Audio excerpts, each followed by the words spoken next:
বন্ধুরা, বলা হয় মৃত্যুর পরও যদি কারোর আত্মা শান্তি না পেয়ে থাকে, তার মানে তার কিছু অসম্পূর্ণ কাজ রয়েছে যা সে পূরণ করতে চায়। এই সত্য ঘটনাটি শুনলে আপনারা একটি বারের জন্য হলেও আতঙ্কিত হবেন। এক 17 বছর বয়সী যুবক মারা যাওয়ার পর 3 বছর ধরে তার আত্মা তার মা বাবাকে খুঁজে বেড়াচ্ছে। কখনো সে তার মা বাবাকে কোনো বস্তিতে খুঁজছে, কখনো সে তাদের পাথরের খনির মধ্যে খুঁজছে। আত্মাটি দীর্ঘ সময় ধরে তার পরিবারের জন্য অপেক্ষা করতে থাকে এবং সে আশায় থাকে যে কোনো না কোনো দিন তার মা বাবা তার কাছে আসবে। বন্ধুরা, আপনাদের এই ঘটনাটি মিথ্যে বলে মনে হতে পারে, কিন্তু এক আত্মা যে তার পরিবারের সঙ্গে গভীরভাবে যুক্ত ছিল, সে তার মৃত্যুর পর বুঝতেই পারছিল না যে তার মা বাবা কোথায় চলে গেছেন। কিন্তু তার মৃত্যুর পর তার মা বাবার সঙ্গে এমন কি ঘটল যে তাদেরকেও আর খুঁজে পেল না সেই আত্মা। এই ঘটনা পুনর্জন্ম সংক্রান্ত। এটি অন্যান্য ঘটনার থেকে একেবারেই আলাদা। এই গল্পের মাধ্যমে আপনারা অনেক কিছু জানতে পারবেন। তবে তার আগে আপনাদের কাছে একটি অনুরোধ, আমাদের চ্যানেলটি লাইক, শেয়ার ও সাবস্ক্রাইব করুন এবং ভিডিওটি শেষ পর্যন্ত দেখুন। তাহলে চলুন শুরু করা যাক আজকের গল্প। বন্ধুরা, আজও সেই ছেলে আমাদের এবং আপনাদের মতো সাধারণ জীবনযাপন করছে এবং তার জীবন খুব ভালোভাবেই কাটছে। এটি রাজস্থানের বিকান জেলার সাংলাপাঠা এলাকার ঘটনা। সাংলাপাঠায় পাথরের খনি রয়েছে, যেখানে বহু লোক কাজ করে। যারা সেখানে কাজ করে তারা খনির চারপাশে কাপড়ের ঝুপড়ি বানিয়ে বাস করে। দেখে মনে হবে যেন একটা ছোট্ট গ্রাম তৈরি হয়েছে। সবাই সেই কাজের ওপর নির্ভর করে জীবিকা নির্বাহ করে। এই সব মানুষের মধ্যে একটি পরিবারও ছিল। পরিবারটিতে 3 জন সদস্য ছিল। একটি ছেলে যার নাম রাজকুমার, বয়স 17 বছর। তার বাবার নাম ছিল কৃষ্ণকুমার এবং মায়ের নাম ছিল কান্তা দেবী। 3 জন মিলে একটি ছোট্ট ঝুপড়িতে বাস করত। রাজকুমার ছিল খুব চঞ্চল এবং সুদর্শন যুবক। তার চিন্তা ভাবনাও খুব ভালো ছিল। সে তার মাকে ভীষণ ভালোবাসত। রাজ কখনো পড়াশোনা করেনি, কারণ সে তার বাবা মার কাজে সাহায্য করতে চেয়েছিল। সে চাইতো না যে তার বাবা মা একা খনিতে কাজ করুক, তাই তারা 3 জন একসঙ্গে দল বেঁধে কাজ করত। যখন তার মা বাড়িতে রান্না করত, তখন রাজ তাকে সাহায্য করত। রান্নার সমস্ত উপকরণ এনে দিত, বাসন মাজতে সাহায্য করত। আজকালকার ছেলেরা যেখানে মা বাবার কথা শোনেই না, সেখানে রাজ নিজের পরিবারকে সাহায্য করত। এমনকি খনিতেও যেত, সারা দিন পাথর ভাঙত। তারা খনিতে কাজ করত, গুনগুন করে গান গাইত এবং খুব আনন্দে থাকত। কল্পনা করুন সেই পরিবারের চেহারা, যাদের কাছে হয়তো টাকা ছিল না, কিন্তু শান্তি, ভালোবাসা, একে অপরের ইচ্ছে বোঝার ক্ষমতা, একে অপরের দুঃখ কষ্ট ভাগ করে নেওয়ার মানসিকতা ছিল। যখন খনিতে কেউ আহত হয়ে যেত, তখন 2 জন লোক তাকে সাহায্য করতে ঝাঁপিয়ে পড়ত। এই 3 জনের মধ্যে অনেক ভালোবাসা ছিল। তারা সব সময় হাসি খুশি থাকত। তাদের জীবন সুখেই কাটছিল। তাদের জীবনে কোনো বড় দুঃখ ছিল না। তারা সন্ধে পর্যন্ত কাজ করত, যাতে বেশি টাকা রোজগার করতে পারে।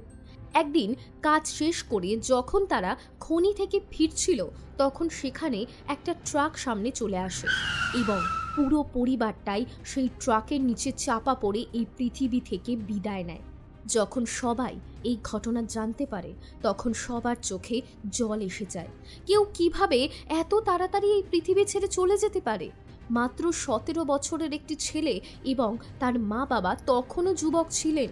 খনিতে কাজ করা প্রতিটি মানুষ এই ঘটনায় গভীরভাবে আবেগপ্রবণ হয়ে পড়ে। এই ট্রাকটি দুর্ঘটনার কারণ ছিল। সেটির চালক পরিচিত ব্যক্তি ছিল, তাই এখানে কেউ কিচ্ছু করতে পারত না। পুলিশও কিছু করতে পারত না, কারণ এই পরিবারের আর কেউ জীবিত ছিল না যে অভিযোগ দায়ের করতে পারে। খনির সকল কর্মচারীরা সম্মানের সঙ্গে 3 জনের শেষকৃত্য সম্পন্ন করে। তাদের বিদায় যথাযথভাবে দেওয়া হয়। ট্রাক চালক নিজেও প্রচণ্ড অনুতপ্ত ছিল। সে নিজের মাথায় হাত দিয়ে বলছিল, এটা আমার ভুল ছিল না। জানি না কিভাবে ওরা হঠাৎ করে ট্রাকের সামনে চলে এলো। আসলে এটা তারও দোষ ছিল না। কিন্তু এখানেই ঘটনা শেষ হয় না। 17 বছরের রাজ যখন মারা যায়, তখন তার আত্মা শরীর থেকে বেরিয়ে আসে। রাজ বলে, আমি প্রথমে যমলোকে যাই। কিন্তু সেখান থেকে আমাকে আবার পৃথিবীতে পাঠানো হয়। আমাকে নিয়ে যাওয়ার জন্য দুজন ব্যক্তি এসেছিল, কিন্তু যখন আমি পৃথিবীতে ফিরে আসি আমি আমার মা বাবাকে দেখতে পাইনি, না মৃত অবস্থায় না জীবিত অবস্থায়। যমলোক থেকে যখন তাকে পৃথিবীতে ফেরত পাঠানো হয় তখন বলা হয় এর জীবনের সময়সীমা এখনও শেষ হয়নি। এটি কিভাবে সম্ভব? এটা আসলে একটা দুর্ঘটনা ছিল। রাজ বলে, আমি যখন পৃথিবীতে ফিরে আসি তখন প্রথমে আমার সেই ছোট্ট ঝুপড়ির কাছে যাই যেখানে আমরা থাকতাম। আমি অনেক চেষ্টা করি কিন্তু কেউই আমার কথা শুনতে পায় না। যখন আমি পৌঁছাই তখন হয়তো আমার মা বাবার শেষকৃত্য ইতিমধ্যেই শেষ হয়ে গেছিল। 3 বছর ধরে আমি তাদের খুঁজছি, কিন্তু আজ পর্যন্ত তাদের খুঁজে পাইনি। তাই অনুমান করি যে তারা কোথাও চলে গেছে। আমি পুরো রাত সেই ঝুপড়িতে কাটাই, কিন্তু কেউ আসে না। তারপর আমি খনিতে যাই। প্রতিটি মানুষের সামনে দাঁড়িয়ে কথা বলার চেষ্টা করি, কিন্তু কেউই আমার কথা শুনতে পায় না। আমার শরীর এতটাই হালকা হয়ে গিয়েছিল যে বাতাসের সামান্য ধাক্কায় আমি ভেসে বেড়াতাম। আমি খনিতে বসে থাকতাম, আশা করতাম যে আমার মা বাবা আসবে, কিন্তু তারা আসেনি। আমি আবার ঝুপড়িতে ফিরে যাই। 3-4 মাস আমি সেই ঝুপড়িতে আমার মা বাবার জন্য অপেক্ষা করি, কিন্তু তারা ফিরে আসে না। তারপর একদিন সেই ঝুপড়িটি সরিয়ে দেওয়া হয়, কারণ সবাই বলে এখন এই পরিবারের কেউ আর বেঁচে নেই। তাহলে এই ঝুপড়ি রেখে লাভ কি? যখন আমার চোখের সামনে সেই ঝুপড়ি সরানো হচ্ছিল তখন আমি খুব বিরোধিতা করেছিলাম, কিন্তু কেউ আমার কথা শোনেনি। আমার মায়ের রান্নার হাঁড়ি কড়াই পর্যন্ত বিক্রি করে দেওয়া হয়। আমি তখন ভীষণ কাঁদছিলাম। ভাবুন তো, একজন আত্মা কাঁদছে, এটা কতটা কষ্টের কথা। কিন্তু আমি তখনও থামিনি। আমি সবাইকে জিজ্ঞাসা করতে চাইছিলাম, কিন্তু কেউ আমার কথা শুনতে পাচ্ছিল না। খনির লোকেরা আমাকে অনুভব করত, কিন্তু দেখতে পেত না। আমি যখন কারোর পাশ দিয়ে যেতাম তখন সে শুধু বাতাসের ঝাপটা অনুভব করত এবং বলতো কেমন যেন একটা অদ্ভুত বাতাস বইছে, এখানে আসলে অস্বস্তি লাগে। 1990 সালের কথা। তখন সেই খনিতে এসব ঘটনা ঘটছিল। আমি 3 বছর ধরে সেই খনিতেই থাকলাম, এই আশা নিয়ে যে আমার মা বাবা কখনো না কখনো ফিরে আসবে। কিন্তু আমি জানতাম না যে আমার মা বাবাও আমার সঙ্গে পৃথিবী ছেড়ে চলে গিয়েছিলেন। অনেক মানুষ শোকে ডুবে বলে ও আমার আপনজন, কিন্তু মৃত্যুর পর কেউই কারোর আপন থাকে না। আমি সত্যি আমার মা বাবাকে খুব ভালোবাসতাম, তাই তাদের খুঁজছিলাম, কিন্তু মা বাবার আত্মা কোথায় গেল কেউ জানে না। ঊর্ধ্ব জগতের নিয়ম অনুযায়ী যা হওয়ার তাই হয়। মাঝে মধ্যে এমন কিছু ঘটনা ঘটে যা আমাদের বাস্তব জীবনে দৃশ্যমান হয়ে ওঠে। হয়তো ঈশ্বর আমাদের বোঝানোর চেষ্টা করেন যে এমন ঘটনাও সম্ভব। রাজ আরও বলে, 3 বছর পর হঠাৎ একদিন এক প্রবল বাতাস এলো। তখন আমি বুঝতে পারলাম আত্মাদের ওপর বাতাসের নিয়ন্ত্রণ থাকে। বাতাস আমাকে এমনভাবে নিয়ে গেল যে তারপর থেকে আমার আর কিছুই মনে নেই। 2009 সালে আমি পুনর্জন্ম লাভ করি। আমার জন্ম হয় বিকান শহরের একটি ছোট্ট এলাকায়। এবারের জন্মে আমি একটি সম্পন্ন পরিবারে জন্মাই। আমার এই পরিবারে প্রচুর অর্থ সম্পদ ছিল। আমার আগের জন্মে আমি একেবারে গরিব ছিলাম, কিন্তু এবার আমার পরিবার খুব ধনী ছিল।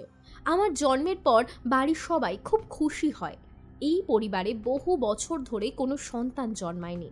অনেক অপেক্ষার পর আমার জন্ম হয়। আমার নামকরণ করা হয়। এবার আমার নাম রাখা হয় অমন। আমি ধীরে ধীরে বড় হতে থাকি। যখন আমি 6-7 মাসের হই তখন যদি কোনো গাড়ির হর্ন আমার কানে আসে আমি না প্রচণ্ড ভয় পেয়ে যাই।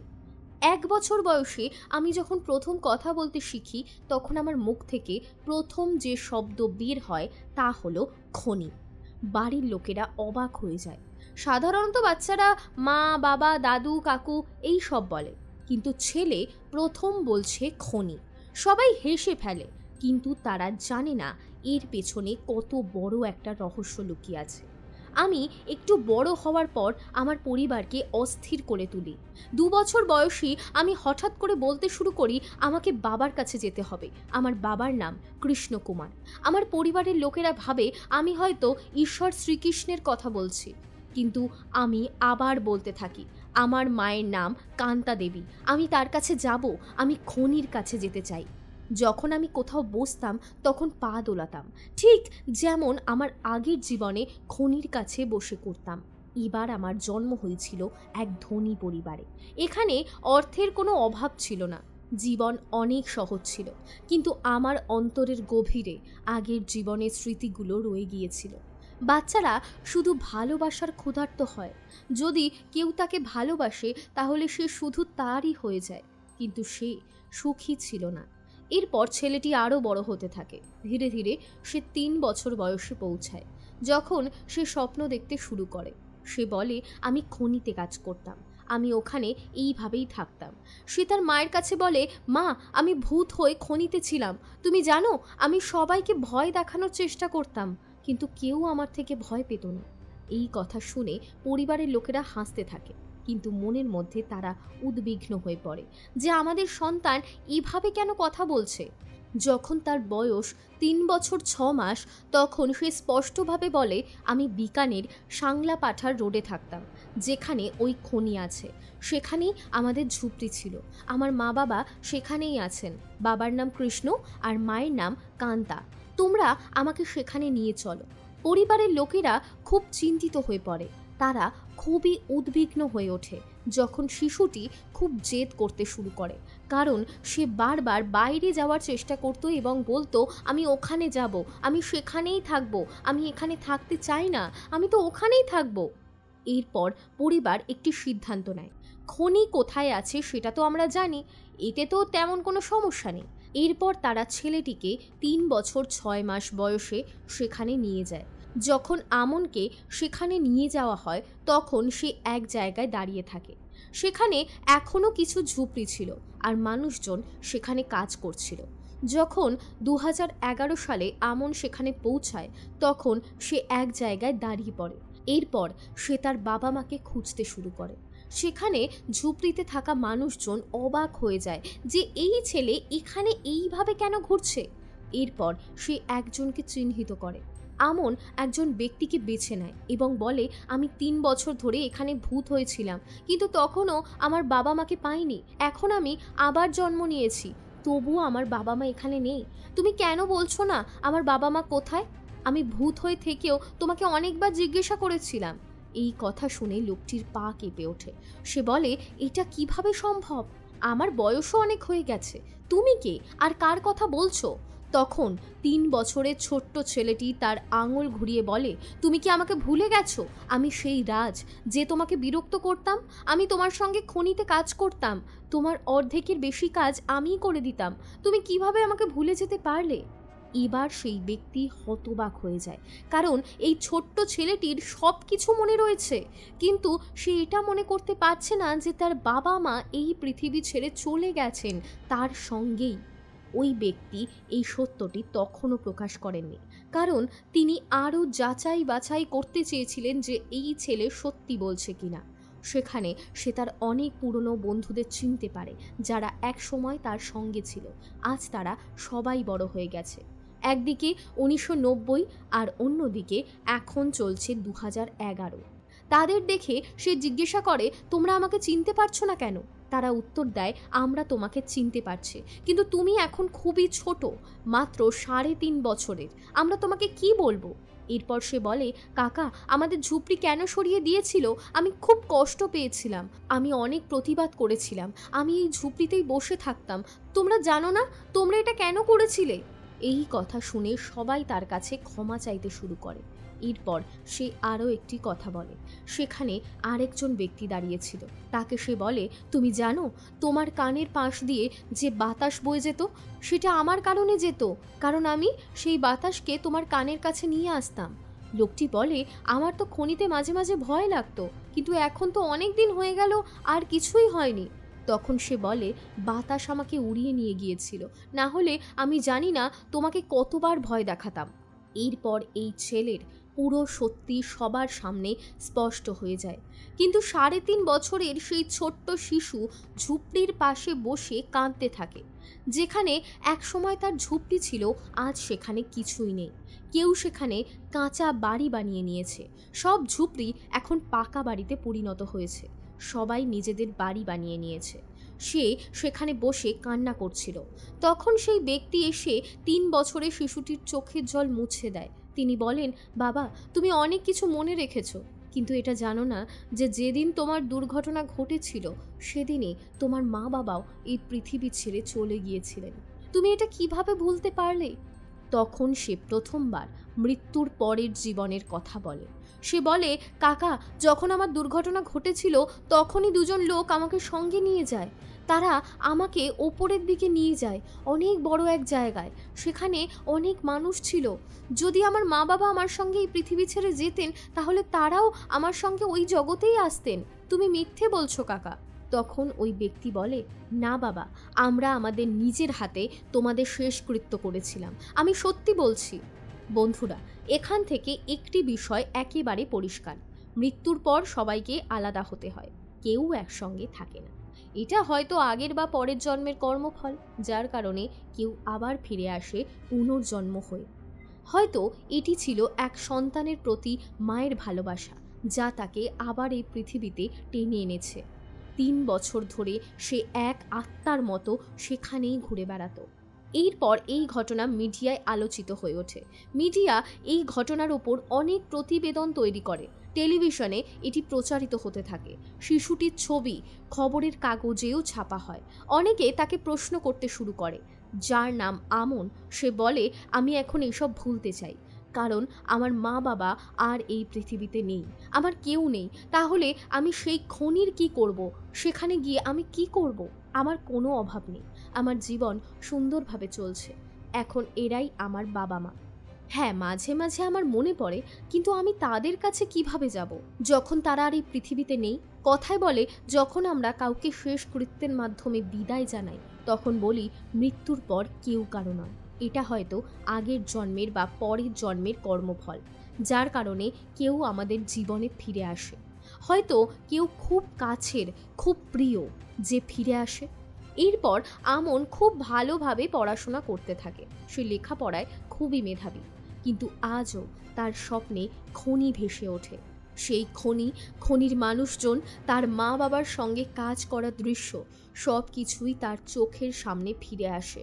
সে বলে, আমি রাতে হঠাৎ উঠে বসে পড়ি, কারণ যখন আমি আত্মা ছিলাম তখন কোনো ভয় ছিল না, কিন্তু এখন আমি জানি ভূত যদি থাকে তবে ভয় হয়। বলে না, যখন শরীর থাকে তখন সব কিছুর ভয় হয়। একটা সূচও যদি শরীরে বিঁধে তাহলে ব্যথা লাগে। এই দেহই তো সব। বন্ধুরা, এই গল্প থেকে তোমাদের কি শেখার আছে নিশ্চয়ই কমেন্ট বক্সে আমাদের জানাও, কারণ তোমাদের মতামত আমাদের জন্য খুব গুরুত্বপূর্ণ।